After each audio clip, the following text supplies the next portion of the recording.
think that, in some respects, that question is not being asked because of practical matters. There's always something more important, right? We don't have time for this philosophical deep reflection. But this question will come very quickly, I think so, as Turkey integrates itself into the, both the Middle East and Asia in general.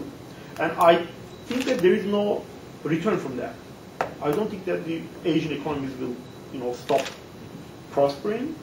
They have the population and they have the education. If you have the population and an educated population, by the way, it's almost inevitable that you will have some requests for democracy and participation. Inevitable, in my opinion, as these people become much more educated. And that is a question that Chinese and the others in the Asian, prosperity sphere, so to speak, will have to face. So will Turkey. The advantage that the Turks have is that since these conservative elements were kind of written off in the margins of, Turkish history up until the 1980s, they found a way of not relying on state and recreating themselves as private actors in the world economy. So I think they will have the better chance to adapt to changing circumstances. They will be also the people who will have these problems about morality and ethics in a globalizing world, and they are more likely to come up with some genuine answers to that than the more serious elements in Turkish society. Let's say pure Westerners and so on and so forth. Today represent a portion of Turkish society, of course, but they are not very integrated into the world economy. That's the main point.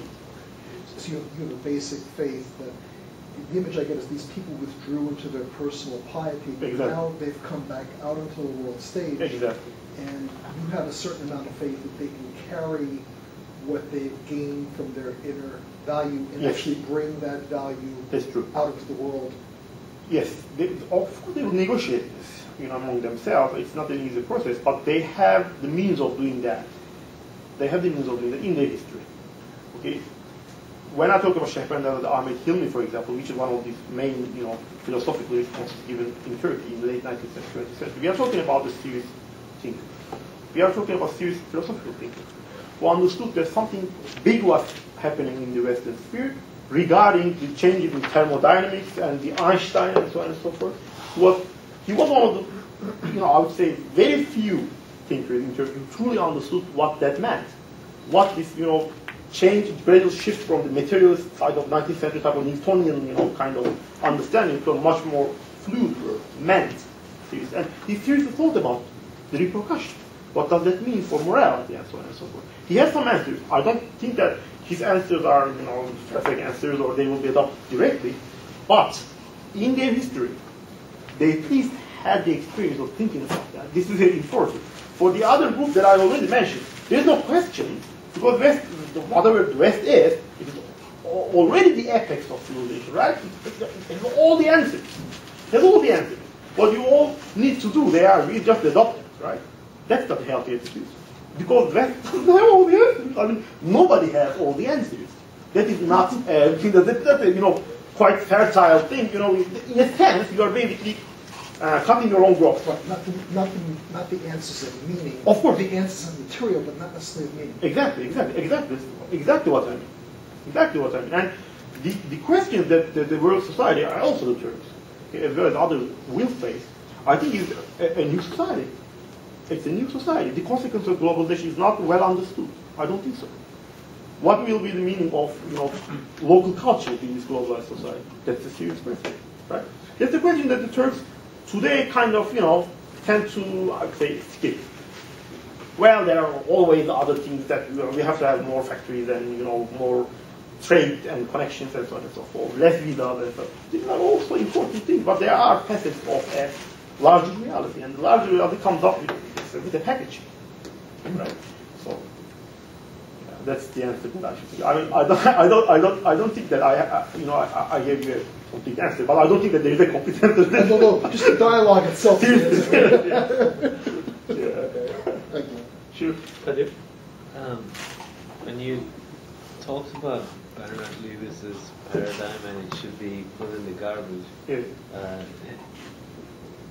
you put it as the main reason seemed to be that, you know, he put it in this dynamic of modernizers versus traditionalists. Yes.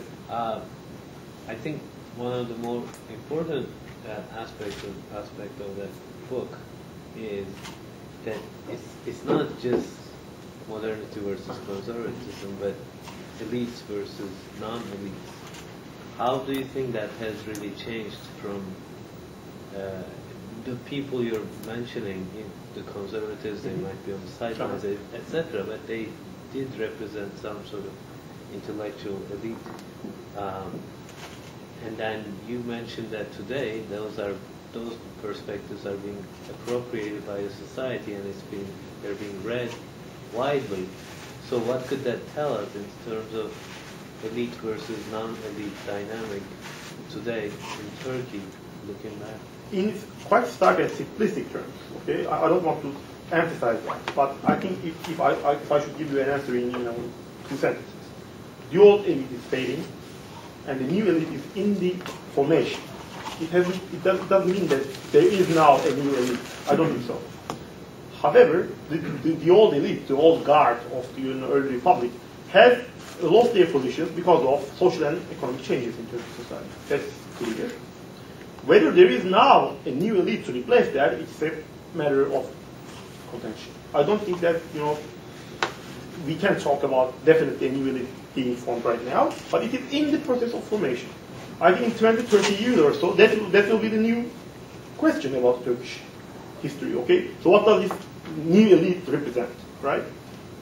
Now they are in the process of challenging, so to speak. Challenging also all of these things about, kind of like inner politics, like domestic politics, issues such as Ergenekon and others, okay, are reflections on that.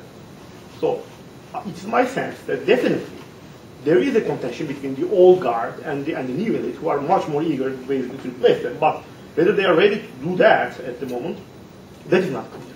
But if my general analysis is correct, if the changes in the social and economic sphere in Turkey, beginning, I would say late 1970s, 80s, and so on and so forth, is a basically irreversible process, and I think it is, because it's linked to globalization. I don't see globalization being turned down anytime soon. Right? It is an ever-increasing, speedy process going on. I think in the end, a new elite of sort will have to be formed. Well, let us not be so romantic about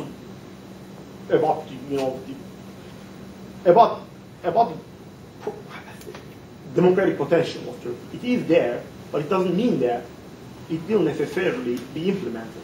It will be up to this new elite, the newcomers, to decide on the fate of Turkey. And I hope that they will be democratic, right? However, if you look at their history, and the people that I already mentioned, that they always refer to, these so-called conservative figures, I think it is certainly giving me hope. Okay, let's hope that will be the case. They are much more democratic than the current elite in their thinking. So that gives some hope that this new elite will be much more willing to share power. Okay?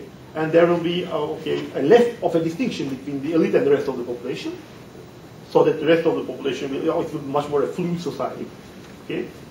More chance for the common people to basically, as a kind of social mobilization, basically to skip, okay, to get to a new position in the society. I think there is some reason to hope that that will be the case. But as I said, I think this is a process that has just begun. So it's very, very difficult. It's very difficult to analyze it correctly, because it is being played out. It's being played out. So I don't want to go into the details of this, current discussion, whatever. What I need to do, what I really want to do that is provide a theoretical framework. Okay? And I think this theoretical framework gives us all of us some hope for a more democratic Turkey, which I see in the future. But yeah, that will be it. Questions? I could. Yes, sir. My question would be about the role of the private sector in contemporary Turkey, because I think it is quite peculiar to Turkey to have a very active private sector within the political and social and cultural reform. So what I want to know is, within your two poles, theoretical poles of the material and spiritual, today. For instance, I mean, we can find many examples, but for instance, the issue of Islamic banking, which kind of transcended the material